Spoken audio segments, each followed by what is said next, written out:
Hello students, welcome to maths with maths. आज हम लोग सॉल्व करेंगे सीबीएसई बोर्ड क्लास 10th के चैप्टर कोऑर्डिनेट ज्योमेट्री के एक्सरसाइज 7.1 का क्वेश्चन नंबर 5। क्वेश्चन थोड़ा लेंथी था और ग्राफिकल फॉर्म में शो किया गया था, तो मैंने सोचा कि अच्छा रहेगा कि आपको मैं इसे बुक से ही समझा दूँ। अब हम लोग क्वेश्चन की तरफ जाते हैं। इन a classroom, 4 friends are seated at the point A, B, C and D as shown in figure 7.8। ठीक है, इसको हम अज्यूम करेंगे एक क्लासरूम है जहाँ पे 4 फ्रेंड्स हैं A, B, C and D। ठीक, वो क्लास में बैठे हैं। ठीक है, अब यहाँ पे आगे पढ़ते हैं। चंपा एंड चमेली walk into the class and after observing for a few minutes, Champa asked Chameli, "Don't you think ABCD is a square?"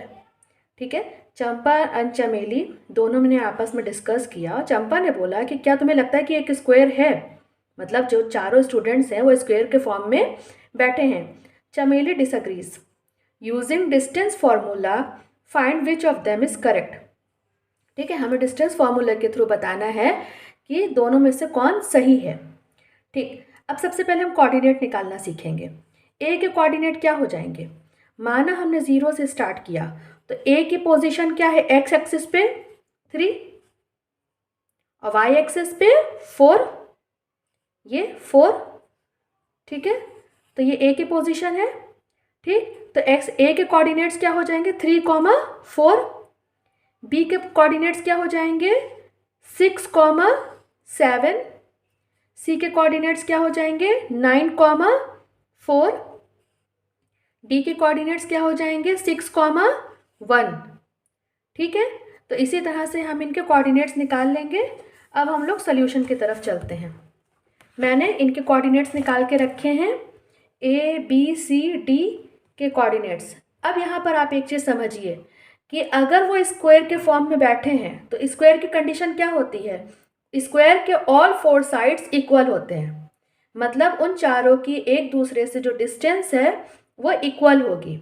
मतलब ए बी इक्वल्स होगा बी सी के, बी सी इक्वल्स होगा सी डी के और C D equals होगा D A के। ठीक, अगर ये कंडीशन प्रूव हो जाती है तो इसका मतलब है कि वो स्क्वायर के फॉर्म में क्लासरूम में बैठे हैं। ठीक, अब हम इसे सॉल्व करते हैं। सबसे पहले हम लिखेंगे डिस्टेंस फॉर्मूला होता क्या है। तो d इज इक्वल्स टू क्या हो जाएगा? Under root x2 minus x1 का whole square plus y2 minus y1 का होल स्क्वायर। ठीक, अब हम ए बी की डिस्टेंस निकालेंगे। अगर हम ए बी के लिए डिस्टेंस निकालेंगे तो जो बी के कोऑर्डिनेट होंगे वो x2 y2 होंगे और ए के कोऑर्डिनेट्स क्या हो जाएंगे? x1 y1। ठीक, तो ये क्या होगा? 6 माइनस 3 का होल स्क्वायर प्लस 7 माइनस 4 का होल स्क्वायर। ठीक, तो ए बी के कोऑर्डिनेट्स क्या आ जाएंगे? अंडर रूट, ये हो जाएगा 3 का स्क्वायर प्लस 3 का स्क्वायर। 6 में से 3 गया 3 और 7 में से 4 गया 3, तो 3 का स्क्वायर हो जाएगा 9 प्लस 9। तो ए बी हमारे पास क्या आ जाएगा? 9 प्लस 9 18। ठीक है, तो ए बी हमारे पास क्या आ जाएगा? ए बी आएगा 3√2।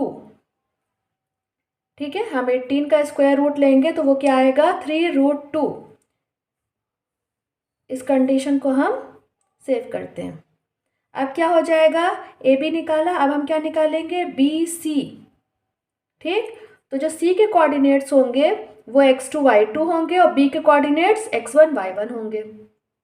ठीक, सेम फॉर्मूले से हम बी और सी निकालेंगे। तो ये क्या हो जाएगा? 9 माइनस 6 का होल स्क्वायर प्लस 4 माइनस 7 का होल स्क्वायर।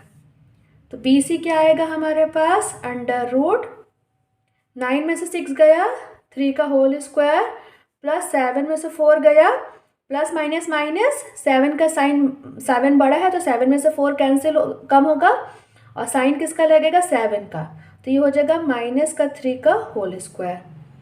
तो ये क्या आएगा, √3 का स्क्वायर 9 और -3 का स्क्वायर 9 BC।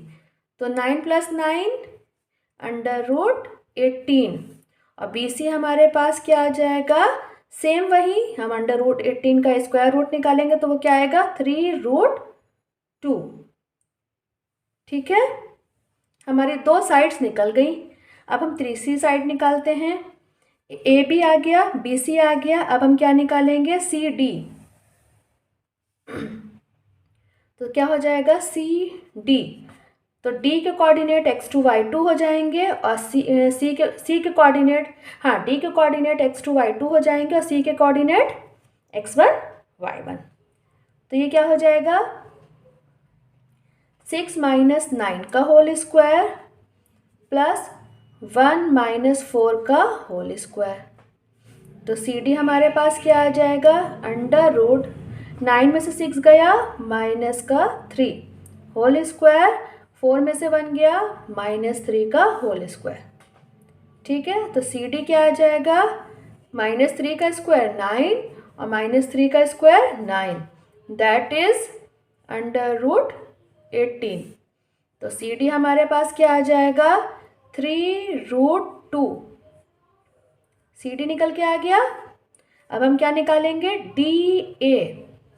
ठीक, तो यहाँ पे क्या हो जाएगा, A के कोऑर्डिनेट्स x2 y2 हो जाएंगे और D के कोऑर्डिनेट्स x1 y1। ठीक, तो ये क्या होगा, √3 - 6 का होल स्क्वायर प्लस 4 - 1 का होल स्क्वायर। तो DA हमारे पास क्या आएगा, √6 में से 3 गया, -3 होल स्क्वायर प्लस 4 में से 1 गया, 3 whole square.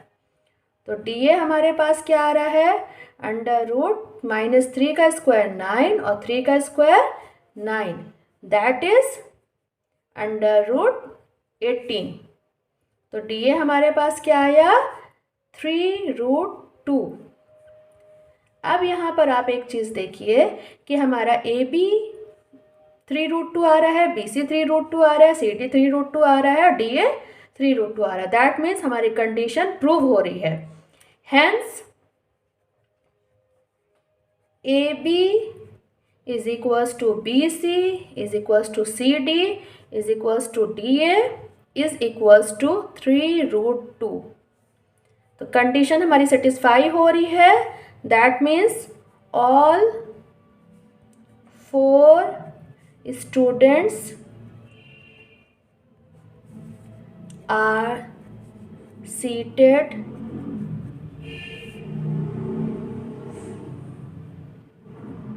in class as square shape। ठीक है, उम्मीद करती हूँ कि आपको ये क्वेश्चन बहुत आसानी से समझ में आ गया होगा। अगर आपको किसी भी तरह का डाउट रहता है या क्वेरी है तो आप मुझे कमेंट में बताइए, मैं उसे रिजॉल्व करने की कोशिश करूँगी। प्लीज़ अगर आपको मेरे वीडियोस अच्छे लग रहे हैं तो आप मेरे वीडियोस को लाइक कीजिए, मेरे चैनल को सब्सक्राइब कीजिए ताकि मुझे मोटिवेशन मिले और मैं ज़्यादा से ज़्यादा वीडियो